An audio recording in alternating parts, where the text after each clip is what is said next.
The following movie is rated R.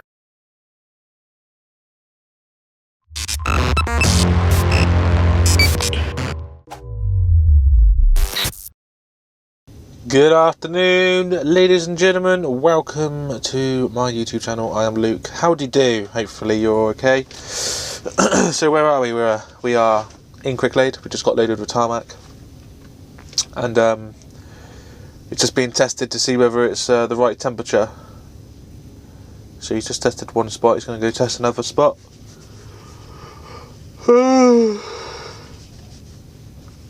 It's a bit tiring today. Not because I've been working hard, but because I've been doing nothing, pretty much. I've only done 2 loads. This is my third. Just spending a lot of time sitting around doing nothing. And it just gets a bit tiring when you're doing that. But never mind. We are off to a place called Kemble, just south of Cirencester. Just north of where we are, actually. So it's not far, it's only about half an hour drive. So what I plan to do is drive and vlog all the way there. Is he going to give me the go-ahead? Not yet. So yeah, apologies for not vlogging recently. I've had a bit going on. It's been a very tiring week last week. I think I'm still recovering. So I'm not ill, which is good because I've been ill for the last few weeks. But basically every day last week I started work about 5 in the morning, 6 in the morning, and I'd finish at 5 in the afternoon. So I was doing 11-12 hour shifts every single day last week, so I did 60 hours. And then on the Friday, I got back to the yard and my girlfriend called me to say that we need to take my daughter to the hospital. Done. Yeah, my girlfriend called me to say that we need to take my daughter to the hospital because she'd hurt her arm. So I was like, oh, okay, yeah. As you do. Right, let's put the mic here a sec. Because normally when you go to the hospital, it's going to be a long visit. You're going to be there for a couple of hours at least. But yeah, I got there for about 7 o'clock, and she had to stay overnight in the end, my daughter, and my girlfriend stayed with her. Before we continue, let's just put the dash cam on. So this is how I sync the dash cam up. Syncing in, hang on, time is 12:25. Syncing in 3, 2, 1. Now you can see what I can see. Yeah, so my daughter ended up staying overnight. Bear in mind she's 10 months old. You know, she's a baby. And my girlfriend decided to stay with her as well, but I didn't end up leaving the hospital that Friday night until about 1:45 in the morning. And I had to go to work on Saturday. So I'd already done 60 hours work, I'd been awake for nearly 24 hours, and I had to work the Saturday as well. So very, very, very tiring week last week, and it's brought it over to this week as well, because this week I started on Monday at 5:30 in the morning. But the rest of the week, Tuesday, Wednesday, Thursday and today Friday, it's been relatively normal start, so 7 o'clock in the morning, which is nice. I've been enjoying the later starts this week, but I'm just still tired from last week. But yeah, I guess that's just part of HGVing, I guess. Just need to start the job. Yeah. So yeah, I love driving. Now we're out on the road, I can wake up a little bit rather than just sat in the yard doing nothing.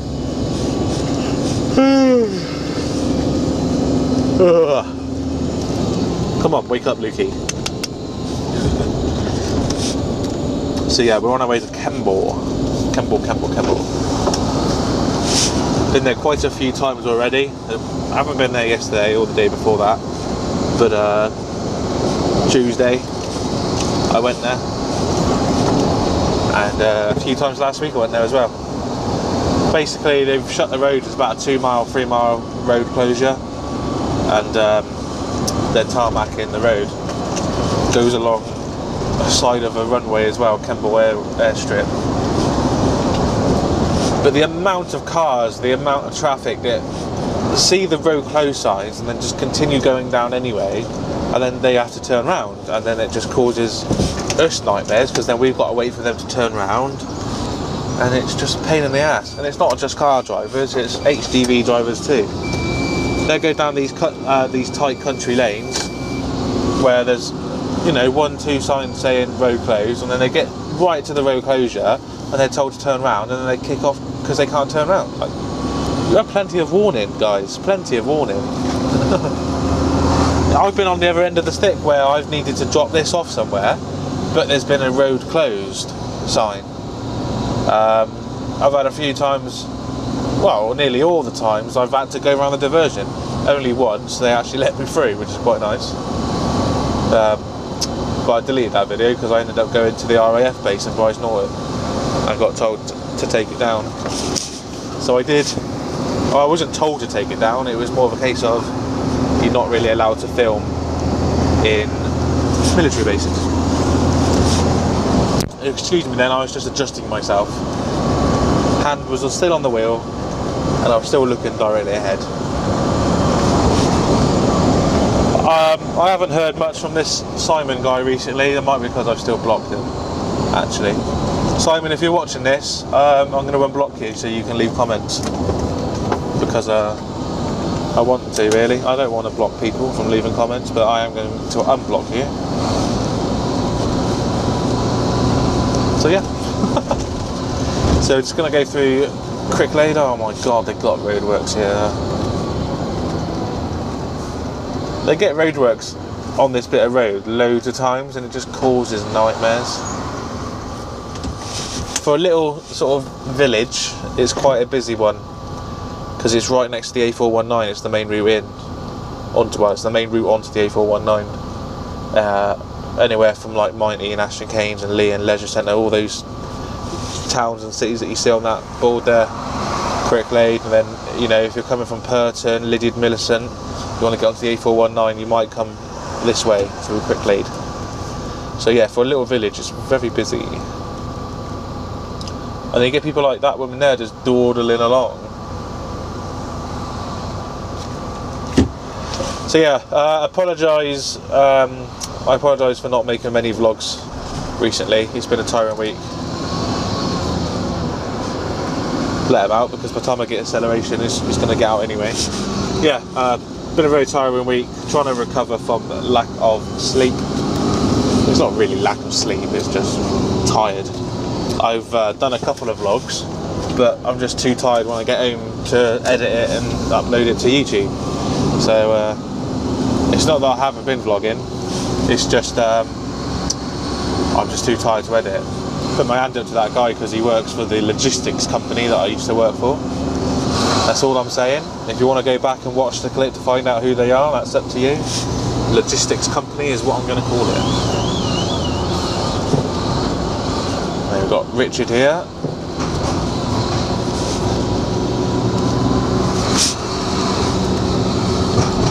So Richard is a guy who also does tarmac with us.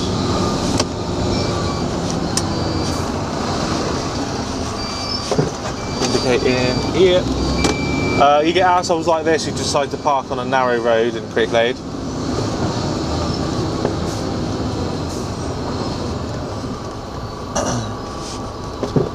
Perfectly legal to do it, I suppose. There's nothing telling them that they can't park there.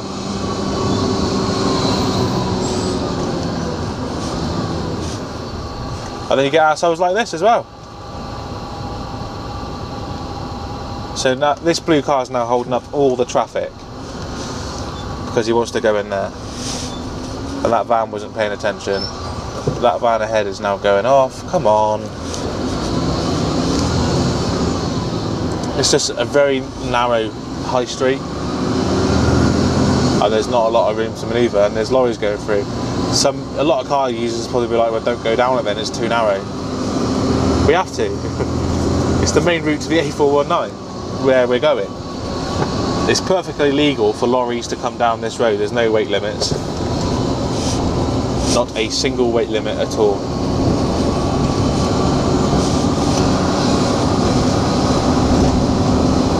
Carnival there to the right. One of the guys who runs it, I used to go to school with, Scarrett, Ben Scarrett. So I don't know if you're watching this, Ben, but I will probably see you over the weekend because it's quick late show on a Sunday, and I'll probably be going to it. And my daughter would probably go on the ride in there, the one without the broken arm. So yeah, my youngest daughter's got a broken arm. She's got a cast on. So we're not really sure how she did it. Obviously, when you take your 10-month-old baby to hospital with a suspected broken arm, you get asked a load of questions, you know, parental questions, and I'm there like tired as fuck, and I got a little bit snappy. The doctor was asking all sorts of questions like, what's your full name? I was like, okay, yeah, Luke Michael Cuss. Your date of birth? Okay, 6th of July, 1990. Okay, and what do you do for a living? Why does that matter, what I do for a living? And then it was things like, where do you live? Who else visits your house? I was like, okay, yeah, fair enough. We live with my parents. What does your mum do for a living? Why does that matter what my mum does for a living? What? Oh. And it got to the point where he was asking silly questions. I just felt like saying, would you like to know what hand I wipe my ass with? Because I was getting to the stage where he just wanted to know all sorts, and I get it, he's doing his job, he wants to make sure there's no neglect, which there isn't, you know, me and my girlfriend, we love our daughters, we wouldn't hurt her, but I guess he's just doing his job, you know. But oh my god, some of the questions that had to be asked, it was almost like he was testing us as well. What's Lottie's date of birth? So we're going to know her date of birth, but it's just all these sort of things like, when does he eat? When does she go to sleep? So there's two scenarios that we believe may have caused her to break her arm. Scenario number one is that on Friday morning when I woke up and I went to work, I looked at the baby monitor just to see whether she was alright, and she was laying on her front. And then when my girlfriend went to go wake her up at sort of 7 o'clock, she was still laying on her front. And when she was laying on her front, her arm was underneath her body. So it could be that in the night she tried turning around with her arm under her body. So if you imagine laying on your front, her right arm is underneath her. It could be that she tried turning to the left, if that makes sense, rolling over to the left, and subsequently pulled something in her arm. That is one possibility. And the other scenario is that she is always now trying to lift herself up onto things and pull herself up. She's just off that age now where she can crawl, and now she's trying to stand herself up. So it could be that while lifting herself up, she's broken it that way. But yeah, we're bound to get asked sort of parental questions when you go in with a baby with a suspected broken arm. When it turns out she does have a broken arm, you're going to get asked questions, which is understandable. It's just some of the questions were stupid. But never mind. But yeah, I wouldn't say she's got a broken arm. It's more she's got a hairline fracture, is what she's got. It's just in one of her bones along her forearm. But yeah, don't really know how it was happened. We got suspicions, but don't really know. It's just one of those things. We think she's alright now though. She's had it on now for a week, the cast, and she's moving around a lot. Got to take it off on Monday.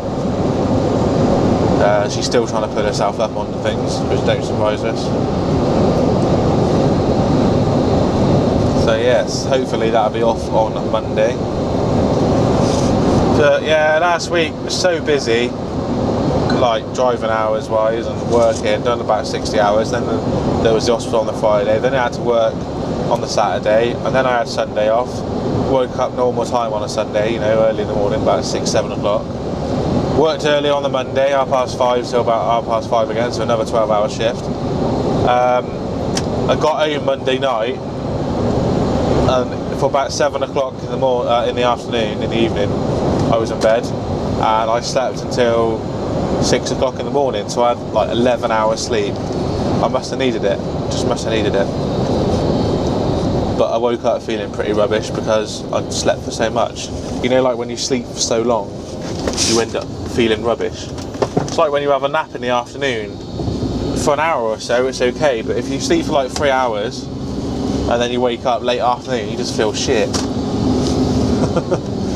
So yeah, slightly recovering. The downside to working Saturday, because although I did work Saturday, but my dad went and picked up the load.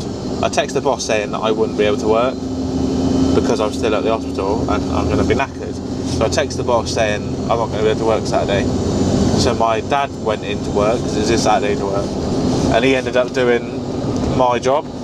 So he went to Bristol, got loaded with tarmac, and then took it down to some place by Swindon where it had to be dropped off. And I say by Swindon, it's an hour away from Swindon, but it's closer to home than Bristol.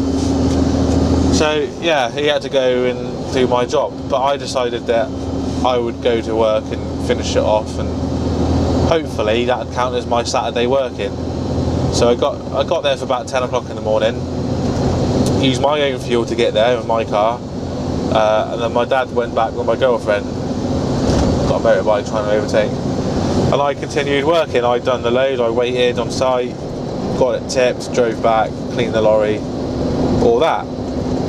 But it's whether that counts as working on Saturday or not. So obviously it's Saturday tomorrow. My boss might be expecting me to work tomorrow, as I didn't work Saturday just gone, because he doesn't know, I don't think, that I worked. But hopefully I haven't got to. But we won't know until we get back to the yard later, so it's a bit annoying.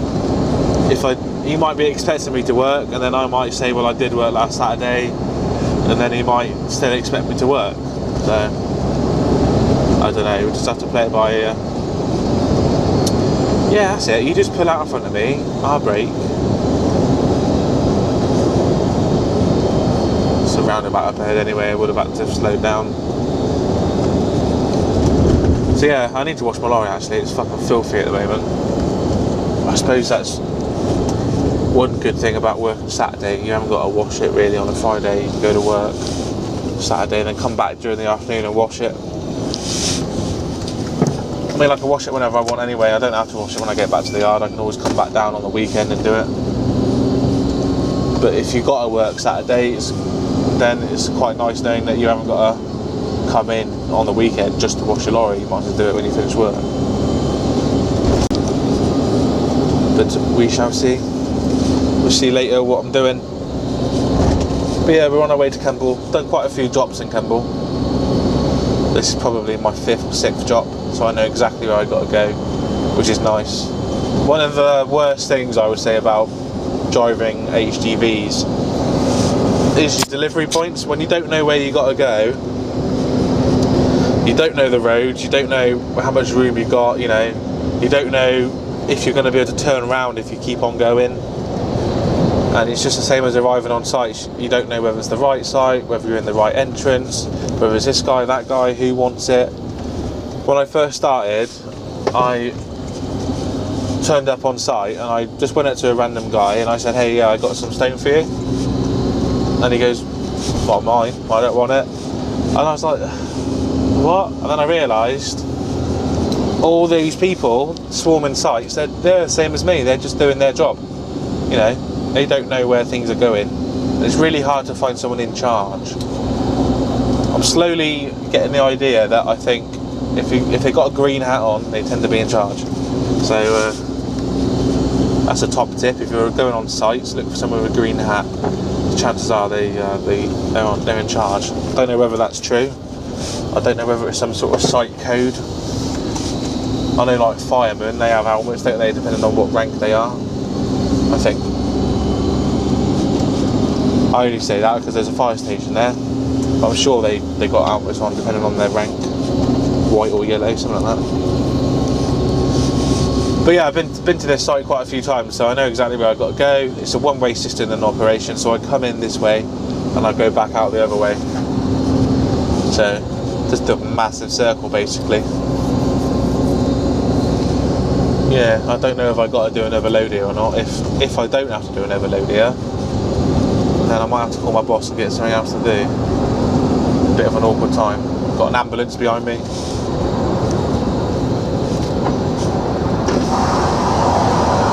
going to slow down so I don't get to the roundabout.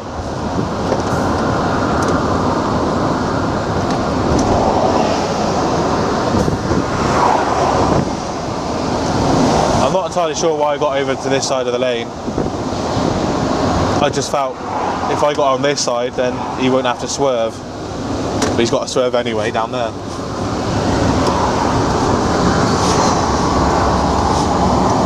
There, mind. Trying to be out for and got out of his way at the end of the day, didn't I? Went straight past me. Oh no, we got a tractor. I did a video a few weeks ago saying about things I hate on the road, like push bikes, horse riders and postmen. I forgot to mention tractors. Quite often you'll be stuck behind a tractor. Cars behind you think that it's you going slow. They go to overtake you and then they see the tractor in front and they're like, oh fucking hell. They didn't realise that there's a tractor ahead as well. I probably won't be able to overtake it because this is going up a hill here. Oh well, never mind. We're nearly on site anyway. Nearly on site. So I'm a bit of a game geek. Well, I used to play a lot of games on the Xbox. I don't play so much anymore because I haven't really got enough time. But I do like FIFA. I don't know if any of my watchers like FIFA, but oh my god. Have you seen the trailer for the story mode? It does look pretty cool. It does look sick. Like, it's using the Frostbite engine. By the way, any of you who don't like games, this may bore you. It's using the Frostbite engine, which is obviously the same engine which Battlefield runs on, which I play at the moment. Battlefield 4 I still play. I've got Hardline, but it's pretty shit. But yeah, FIFA 17, the story mode looks pretty cool. Obviously the only downside to it is that once you played through it, there's not much of a replay value on that, is there? But I'm definitely going to buy FIFA when it comes out.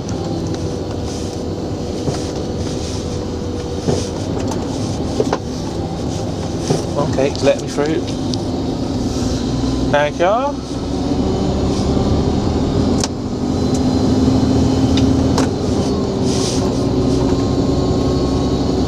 That was really nice of him. I wouldn't bothered anyway because we're coming off left down here.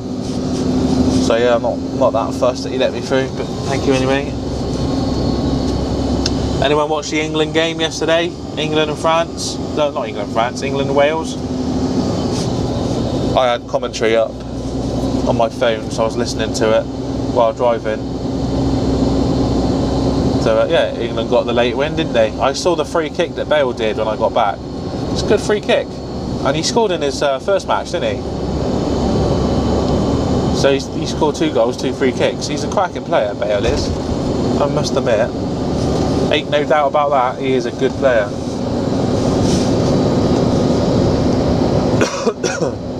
We'd probably do a bit better if he was played for English, but I think he's always said he never would he?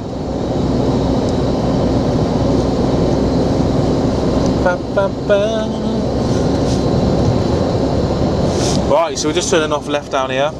Don't know if you noticed, but back there was a road closed sign warning people that the road ahead was closed. There's another road closed sign here, look, on the left, saying road ahead closed with a left arrow. And then there's an electronic display saying that the road is closed, how long it's for, and the hours that it's closed. So it's closed between 7:30 and 5 o'clock from the 9th of June to the 22nd of June. I suspect this lorry here has just had to turn around. Yeah, because he's going left, so he's following the diversion signs now. So, I mean, I'm just guessing, but I suspect he's come down here and has to turn around.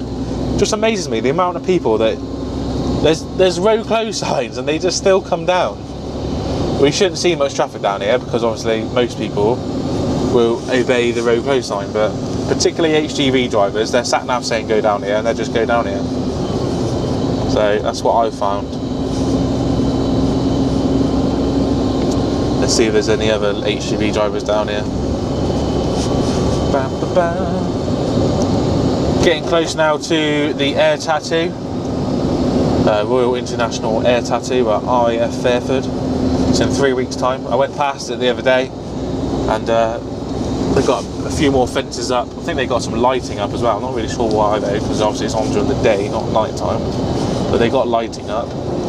I guess people camp there, don't they? So maybe they want lighting there.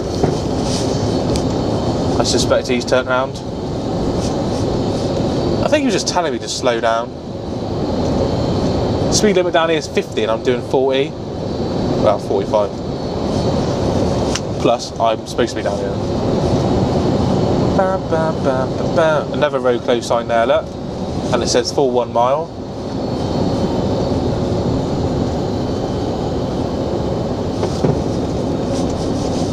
And there we are. So now we're on the closed road. There should be no traffic down here. Yeah, I suspect that car telling me to slow down was telling me to slow down because I need to stop and turn around, because he's just done the same thing. He's ignored the road close sign and carried on going. So we are now on site. It's just around the corner. Yeah, it's closed for a mile, then it's open for like 2 lorry lengths, and then it's closed again. There's crossroads down there. It's just the crossroads that are open. I think there's someone tipping.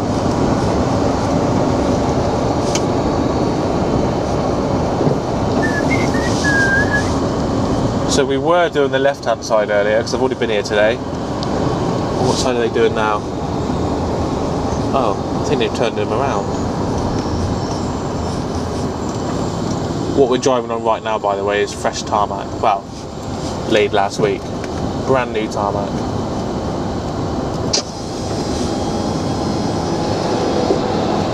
I think they've turned people around, I'm not sure.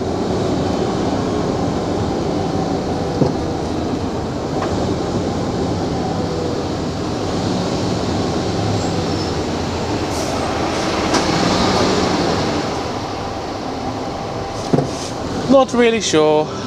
Anyway, so we're now arrived on site, and yeah, that's going to conclude today's vlog. It's not as long as normal, but I'm on site now. There's not a lot else I can really do. If I was tipping, I'd vlog while I was tipping as well, but I can't. So yeah. Anyway, thank you very much for watching. Again, apologies for not doing many vlogs recently. I'll try and do a bit more. I am active on my Facebook account. So check out my Facebook. It's facebook.com/CussTV. I upload a load of photos and videos on there. So yeah, thanks for watching, and until later or whenever, see you soon. Don't forget to like, comment, subscribe and all that bollocks. See you later. Bye.